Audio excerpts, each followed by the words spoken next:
بسم اللہ الرحمن الرحیم۔ السلام علیکم پاکستان، میں ہوں حیدر مہدی اور میرا پروگرام دیکھنے کا بہت بہت شکریہ۔ ناظرین، آج 4 باتیں کرنی ہیں۔ سب سے پہلے اشد شریف، اس کے بعد یہ نئے آرمی چیف کا جو ڈرامہ ہے اس کے اوپر کچھ بات، پھر باجوہ صاحب کے جاسوس اور جو ایجنٹ وہ حکومت میں چھوڑ کے جا رہے ہیں ان کے متعلق کچھ بات کرنی ہے، اور آخر میں عمران خان سے ہماری کیا توقعات ہیں۔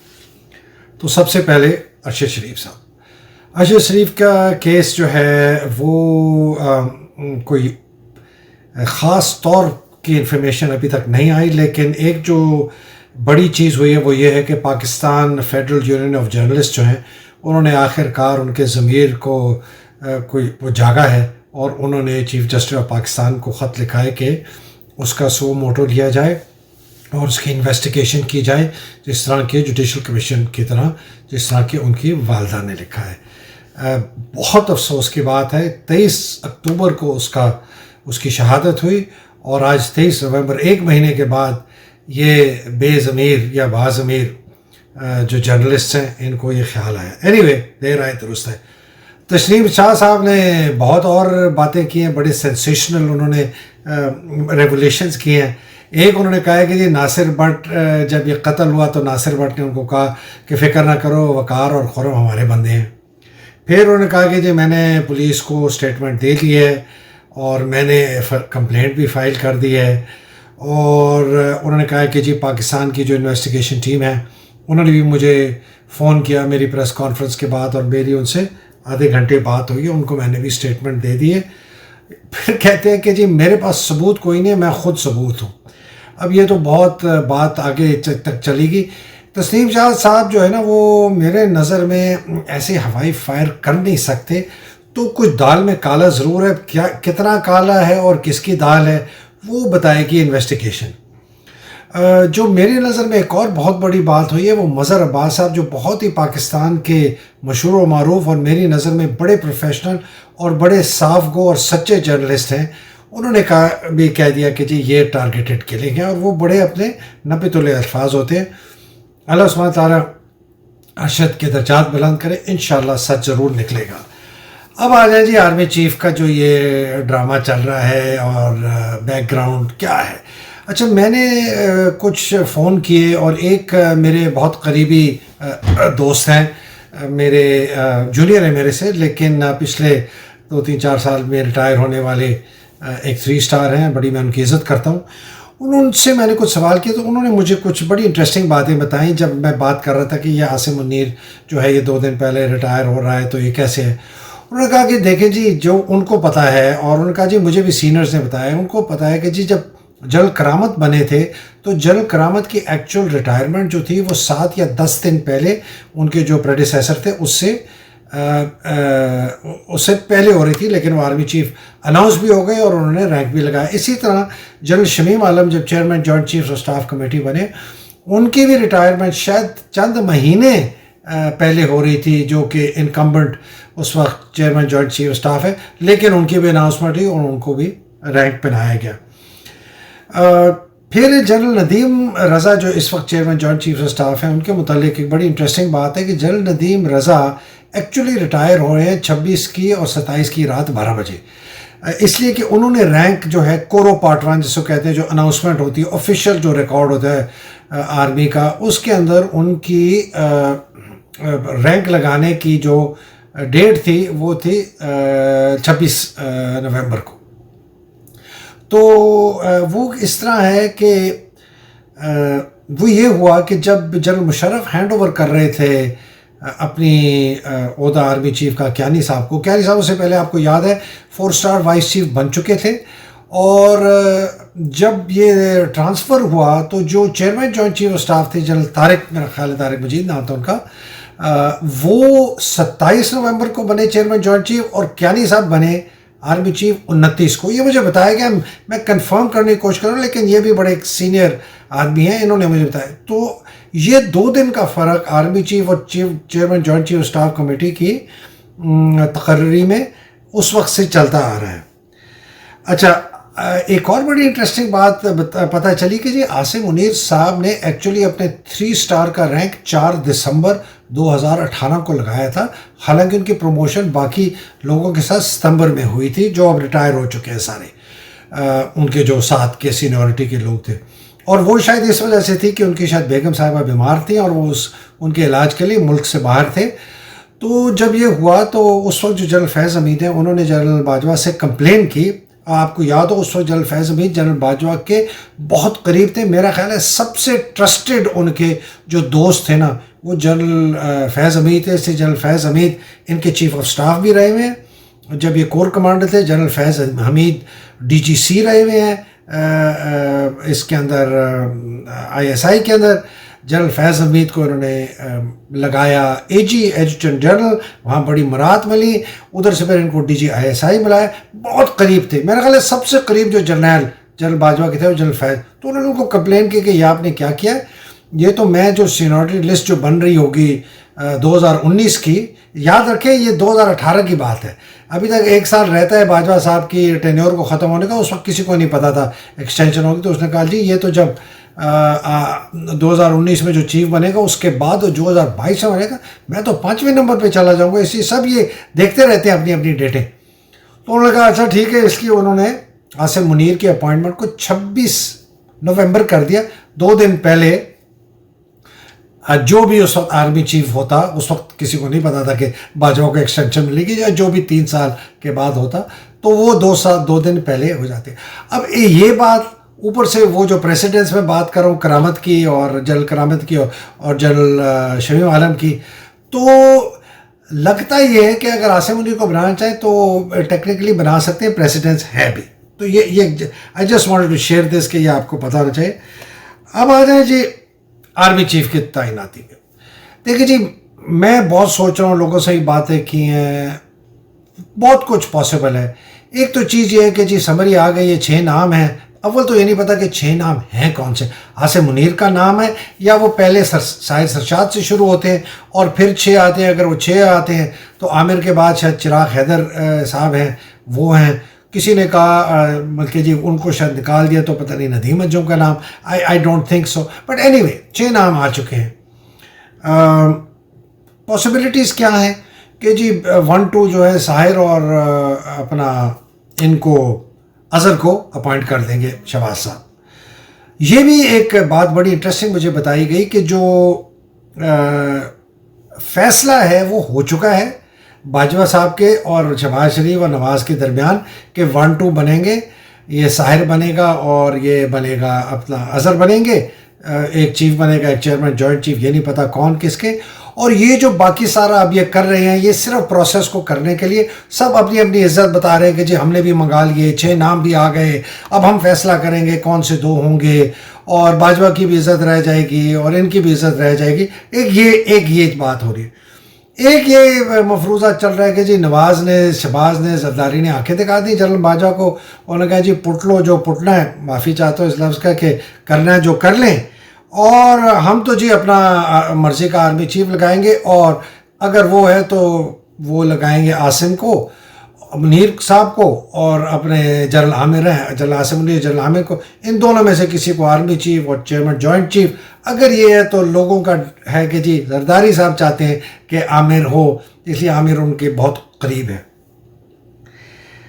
عمران اور خان صاحب نے اور اسد صاحب نے کہا کہ جی ہمیں جو مرضی آ جائے، ہمیں کوئی فکر نہیں۔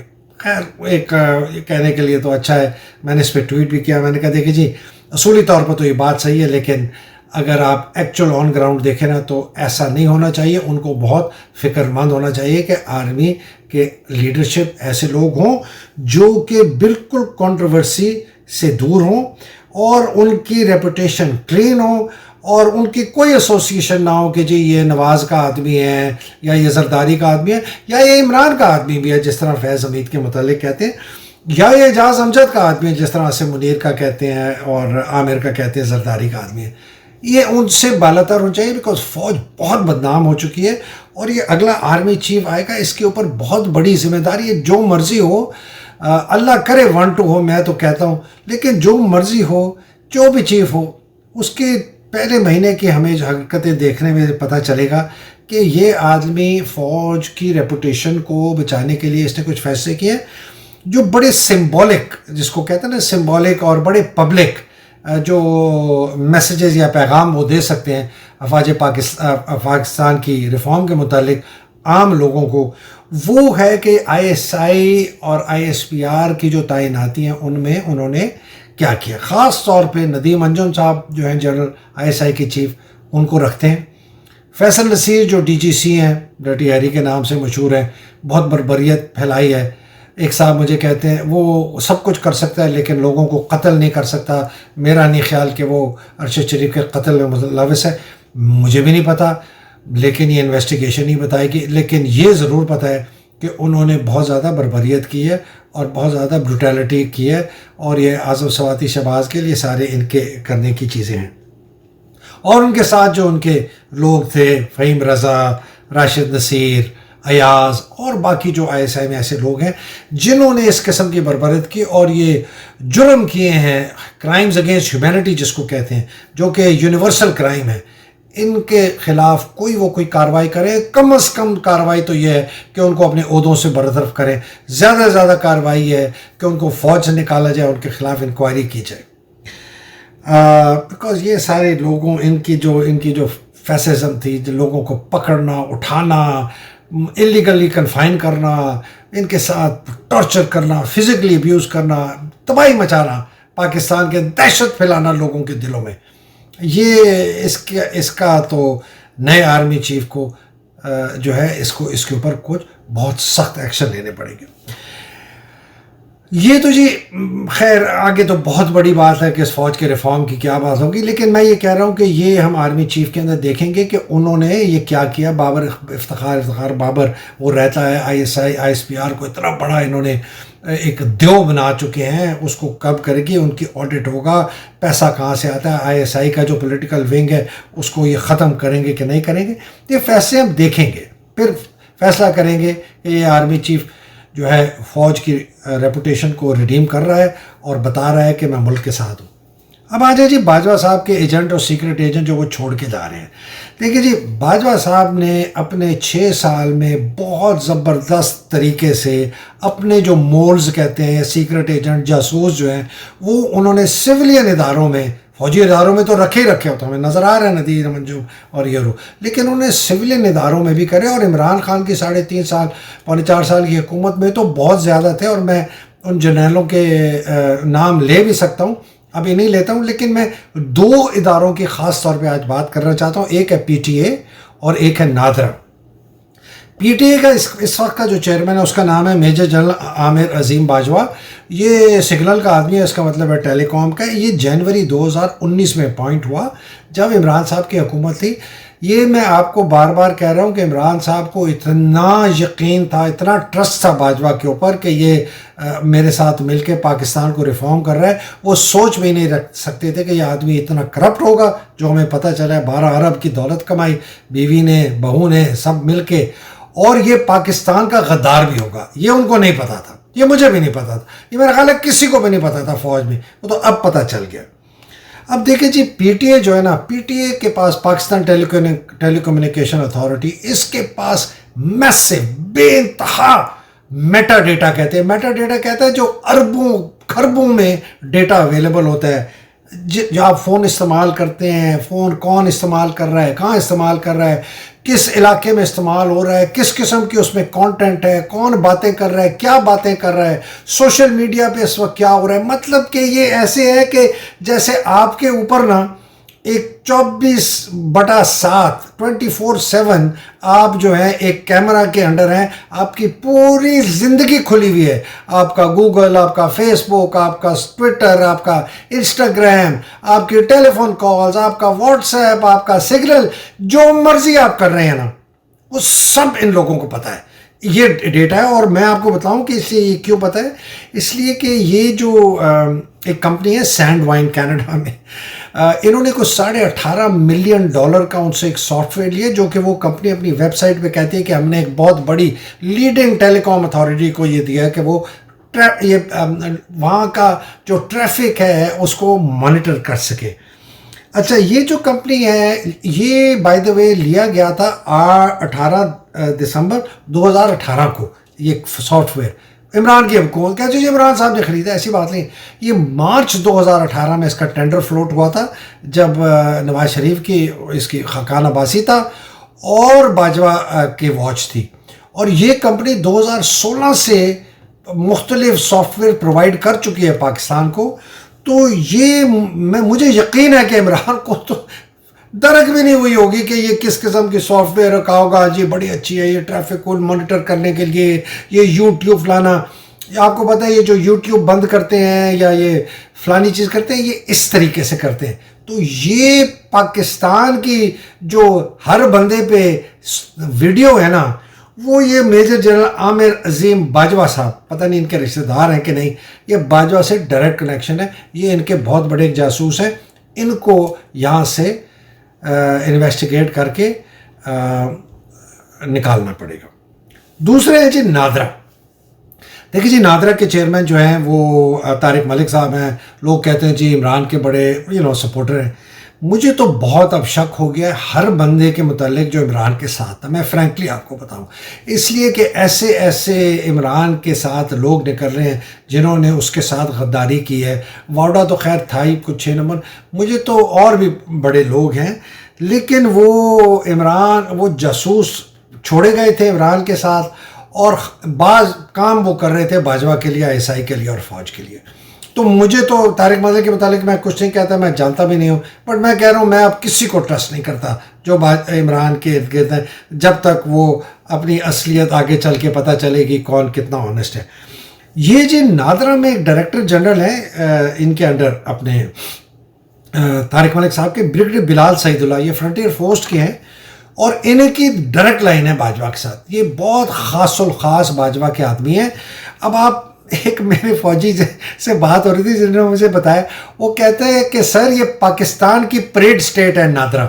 اچھا اگر جو سویلین ہے ان کو پتہ ہوگا پریڈ سٹیٹ کیا ہوتی ہے. پریڈ سٹیٹ یہ ہوتی ہے جب بھی صبح کو ہم اپنی شروع کرتے ہیں نا کارروائی فوج میں, تو پریڈ سٹیٹ ہوتی ہے کہ جی اتنے بندے حاضر ہیں اور اتنے بندے حاضر نہیں ہیں, اور جو حاضر نہیں ہیں وہ اتنے بیمار ہیں, اتنے فلانا ہے, اتنی چھٹی پہ. مطلب کہ پتہ چل جاتا ہے کہ ہر بندہ اس یونٹ کا یا کمپنی کا وہ کہاں ہے. تو کہتے ہیں جی پاکستان کے ہر بندے کا پتہ ہے کہ کون حاضر ہے نہیں ہے, کہاں ایبسنٹ ہے, کتنے ہیں, کہاں ہیں.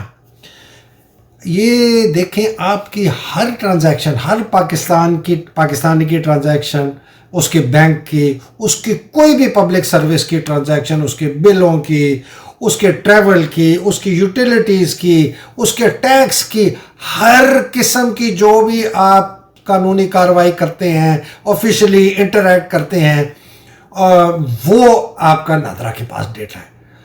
میرے بچوں کا جو انہوں نے نائکاپ یا نادرا کے میرے آئیڈینٹی کارڈ بلاک کیے ہیں, وہ کیسز کا پتہ نہیں وہ میں کب کھلواؤں گا, لیکن یہ اتنے پاورفل ہیں یہ آپ کو, یہ تو گلا آپ کو گھوٹ سکتے ہیں اور سب کچھ کر سکتے ہیں آپ کے ساتھ. تو یہ دوسرے ہیں جناب بریگیڈیئر بلال سعید اللہ صاحب. دیکھیے جی عمران صاحب اور لوگوں کے اوپر یہ عمران کے بہت بڑی ذمہ داری ہے. دیکھیں یا خدا نخواستہ اللہ نہ کرے میرے منہ پہ کہا, یا تو عمران صاحب کو اگر فزیکلی ایلیمنیٹ کر دیں یا یہ مارشل لاء لگا دیں. یہ ایک بڑی کلیئر بات ہو رہی ہے کہ عمران جو ہیں وہ پاور میں آئیں گے, سگنیفیکنٹ میجورٹی ہوگی, ہو سکتا ہے 2/3 ہو سکتا ہے 3/4, ہمیں نہیں پتہ. ان کو بہت سخت فیصلے کرنے پڑیں گے بہت جلدی اور امیجیٹلی, خاص طور پہ فوج کے متعلق, باقی تو کرنے ہی پڑیں گے. انہوں نے اگر پاکستان کو بچانا ہے تو فوج کے جن کو قابو کرنا ہے, اور اگر انہوں نے پاکستانی فوج کو بچانا ہے تو اس جن کو قابو کرنے کے لیے اس کی جو سینئر لیڈرشپ ہے اس کے اوپر لگام لگانی پڑے گی اور اس کی اتھارٹی کو جواب دہ بنانا ہوگا. نہیں میں بار بار کہہ رہا ہوں اور یہ میں کہتا رہوں گا. اور ISI خاص طور پر ISI کو بالکل شروع سے بیسک طریقے سے ریویو ہوگا اور اس کی بہت بڑی تبدیلی لانی پڑے گی اس میں, اور بہت سخت اور عبرتناک سزائیں دینی چاہیے ان لوگوں کو جنہوں نے پاکستان کے ساتھ غداری کی ہے اور جو انہوں نے بربریت پھیلائی ہے پچھلے 6-7 مہینے سے اور اس سے پہلے بھی. دیکھیں جی ہمیں تو صرف تھوڑا پتہ چلا کہ اعظم سواتی کے ساتھ کیا ہوا, شہباز گل کے ساتھ, عمران ریاض کے ارشد شریف کے ساتھ, عمران کی اسیسینیشن, عمران ریاض خان, ایاز امین, سینکڑوں لوگ ہیں, ہزاروں ہیں, ٹینز آف تھاؤزنڈز ہوں, لاکھوں شہید ہوں, جنہوں نے پچھلے 8-10-15 سال میں جب سے یہ ہماری وار آن ٹیرر ہوئی اور یہ بلوچستان کا ہوا, پتہ نہیں کتنے بے گناہ لوگوں کے ساتھ ظلم ہوا ہوگا. یہ ہمیں کھولنا پڑے گا ارجنٹینا کی طرح. ہمیں ان سارے فوجی جرنیلوں کو جو گلٹی ہیں, میں بار بار کہتا ہوں, جو گلٹی ہیں, اور یہ اس کے پیچھے نہیں چھپ سکتے کہ جی نیشنل سیکیورٹی, یہ لالی پاپ ہم نہیں کھائیں گے اب کہ جی نیشنل سیکیورٹی, یہ ملک کو بچانے کے لیے آپ ماریں گے انوسنٹ لوگوں کو جنہوں نے کبھی کچھ نہیں کیا. آپ لوگوں کو اٹھائیں گے, مار کے سڑک پہ پھینک دیں گے, جو مرضی آئے آپ کریں گے. یہ ایسے ہم ماننے کے لیے تیار نہیں. یہ ہمیں بہت سخت قسم کی انویسٹیگیشن اور سزائے, چاہے وہ آرٹیکل 6 ہو, چاہے وہ کرائمز اگینسٹ ہیومینٹی ہو, چاہے ہمیں سزائے موت دینی پڑے, لوگوں کو لٹکانا پڑے, چاہے ہمیں عمر قید دینا پڑے یا سخت سزائیں دینی پڑے. دیکھیں جی اگر ملک کو بچانا ہے نا عمران نے, تو پھر دیکھتے ہیں کہ کیا ہوتا ہے. اس لیے کہ یہ جو کہتے ہیں نا گیند جو ہے وہ اب عمران اور لوگوں کے کورٹ میں ہے. وہ فوج کی کورٹ سے نکل گئی ہے اور وہ پی ڈی ایم کے کورٹ سے بھی نکل گئی, وہ عمران اور لوگوں کی کورٹ میں ہے. یہ جو تباہ شدہ, بدعنوان, غیر اخلاقی, زوال پذیر, بے شرم معاشرہ اور ہمارے ادارے ہو چکے ہیں نا, جس کے اندر ہمارے فیسسٹ ملٹری لیڈرز, ظالم, ملک کے غدار, ہماری عدلیہ, ہمارے سیاستدان, ہمارے بیوروکریٹ, ہماری پولیس, ہماری بیشتر جو بڑا کاروباری طبقہ ہے جو اس سارے لوٹ کھسوٹ میں اس کرپٹ کرتا ہے اس پورے سسٹم کو, ہمارے جاگیردار, منافق, مذہبی رہنما کہتے ہوئے بھی ان کو شرم آتی ہے. یہ پہلی دفعہ ہے جی کہ پاکستان میں ہم نے نا لوگوں کو رنگے ہاتھ گلے میں ہاتھ ڈالتے ہوئے اور چوری کرتے ہوئے اور لوٹ کھسوٹ کرتے ہوئے پکڑ لیا, جیسے ہم نے باجوہ کو اور باقی شریف زرداری سب کو پکڑا. آج تک کے لیے, اس وقت کے لیے اجازت دیجیے. اگلی نشست میں پھر اس کو آگے لے کے چلیں گے. اللہ سبحانہ تعالیٰ آپ سب کو حفظ و امان میں رکھے, پاکستان کو حفظ و امان میں رکھے, عمران خان اور اس کے ساتھ حقیقی آزادی کی جنگ لڑنے والوں کو حفظ و امان میں رکھے. پاکستان زندہ باد, پاکستان پائندہ باد. مجھے اجازت دیجیے, انشاءاللہ اگلی نشست میں ملاقات ہوگی. الہی آمین. السلام علیکم, خدا حافظ.